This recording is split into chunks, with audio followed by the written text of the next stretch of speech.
Assalamualaikum warahmatullahi wabarakatuh. Kembali lagi bersama saya di channel Kampus Tani. Kampus Tani Tradisional. Salam tandan berduri.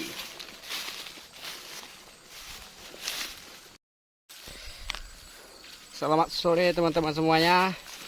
Hari ini kita kembali di kebun sawit saya. Kita akan membahas bagaimana urutan pemupukan kelapa sawit setelah lubang tanam.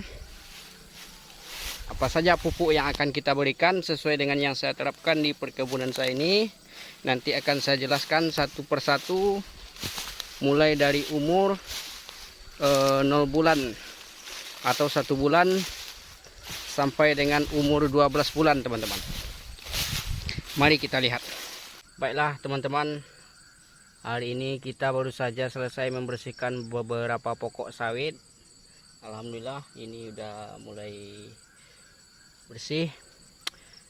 Hari ini kita akan membahas bagaimana urutan pemupukan kelapa sawit sesuai yang kita terapkan.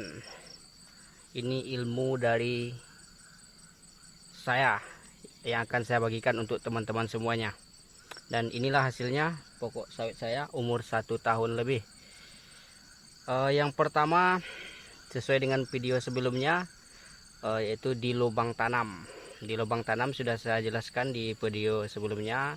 Kita menggunakan pupuk RP. Pupuk RP yaitu sebanyak 400 gram. Setelah dilakukan penanaman kelapa sawit ke dalam lubang tanam, maka 1 atau 2 minggu sebaiknya kita semprotkan sesuai yang saya terapkan. Saya semprotkan yaitunya EM4. Seperti kita ketahui, EM4 ini bukanlah pupuk tapi sejenis mikroba atau mikroorganisme yang ditidurkan. Namun nantinya setelah kita fermentasikan, kita kasih nutrisi semacam nasi sisa atau sejenisnya, bisa terasi atau apa nanti metode pembuatannya bisa kita bagikan juga videonya bagaimana cara pembuatannya. Nanti setelah difermentasi 2-3 hari kita semprotkan ke pokok sawit kita ini, sehingga itu nantinya membantu akar tanaman kita itu untuk lebih cepat menyerap nutrisi yang ada di tanah ini.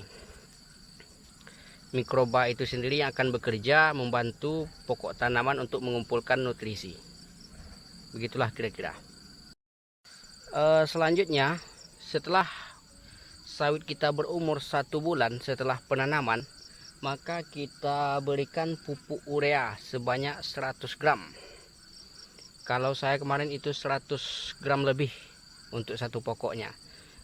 Cara pemupukannya yaitunya dengan ditanam di sekitar 10-30 cm dari pokok sawit. Itu kita tanamkan ke dalam tanah sehingga nanti penyerapannya lebih maksimal, tidak akan mudah menguap, sehingga hasilnya tentunya akan sangat memuaskan. Urutan pemupukan selanjutnya, setelah umur 1 bulan, umur 2 bulan sampai dengan 3 bulan mungkin kita bisa melakukan perawatan, mungkin pembersihan piringannya.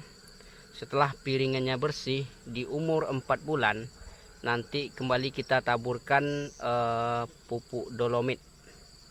Dolomit ini saya secara pribadi kemarin sesuai yang saya terapkan ini, yaitunya sebanyak 300 gram per pokok.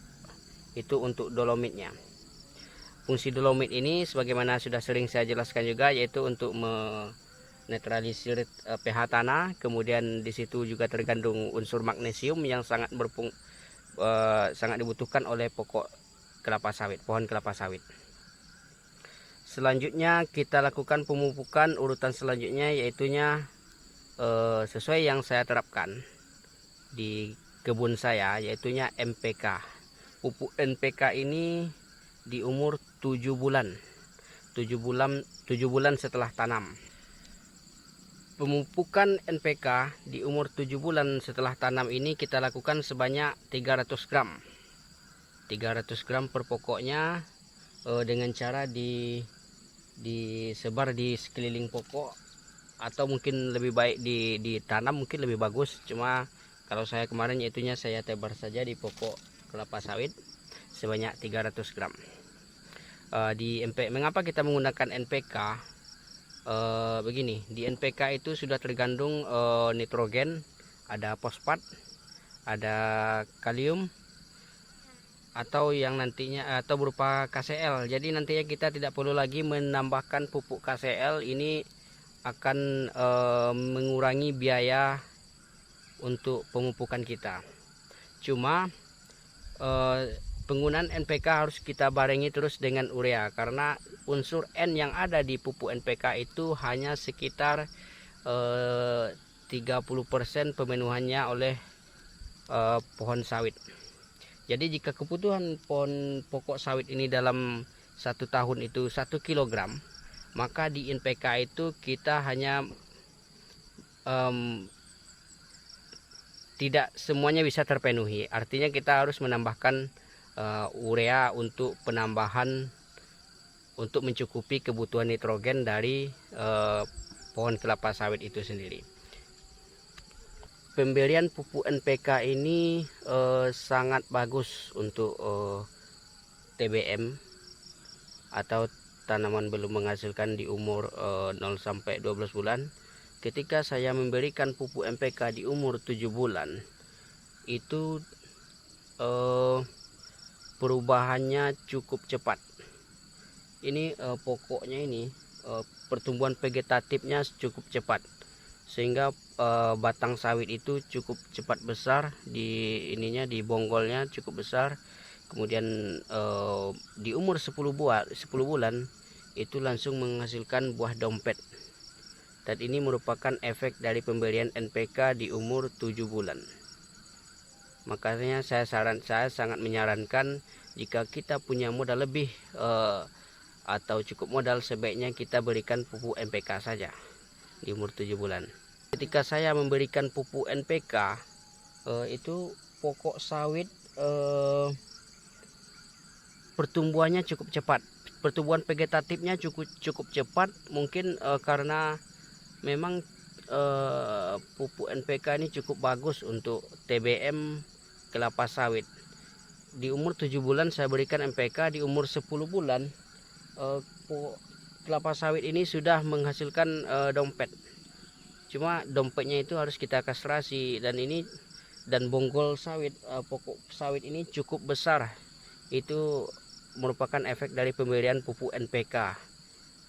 Baiklah teman-teman, selanjutnya di umur 11 bulan atau di umur 10 bulan kita bisa menambahkan pupuk-pupukan organik lainnya, seperti kalau saya kemarin saya tambahkan itu abu jangkos. Abu jangkos itu saya berikan 1 kg per pokoknya, per pokok kelapa sawit. Setelah pemberian abu jangkos ini, nanti kita biarkan 1 sampai 2 bulan, berarti di bulan 12 atau di awal bulan 1 itu nanti kita kembali ke 0. Itu urutannya lain lagi teman-teman. Tidak seperti urutan di umur 0 sampai 12 bulan. Nanti di umur 1 tahun 1 bulan sampai 2 tahun itu urutan pemupukannya lain lagi. Nanti saya akan jelaskan setelah saya terapkan apa yang saya dapatkan di kebun saya ini, sesuai yang saya pelajari. Baiklah teman-teman, mungkin itu yang dapat saya bagikan pada hari ini. Mungkin agak berbeda dengan urutan pemupukan yang biasanya kita pelajari di berbagai media atau di berbagai sumber, karena ini merupakan teori pemupukan yang saya juga dapatkan dari berbagai sumber. Cuma saya lebih meminimalisir biaya untuk pemupukan saya, sehingga contohnya di pemupukan NPK saya kasih 300 gram, tapi kebutuhannya sebenarnya lebih. Cuma karena kita keterbatasan biaya, kita cukupkan saja di 300 gram per pokoknya. Kemudian untuk penambahan untuk pupuk KCl kita tiadakan, kita bantu dengan abu jangkos itu teman-teman. Dan dengan adanya pemberian pupuk NPK, kita tidak perlu memberikan pupuk urea cukup banyak.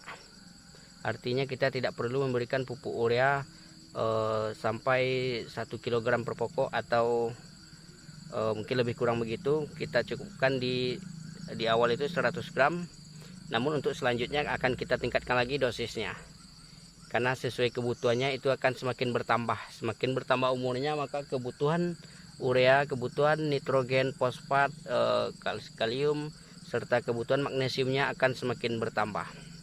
Mungkin itu yang dapat saya bagikan pada kesempatan hari ini. Semoga bermanfaat. Jika ada kesalahan atau kekurangan, mohon maaf senior.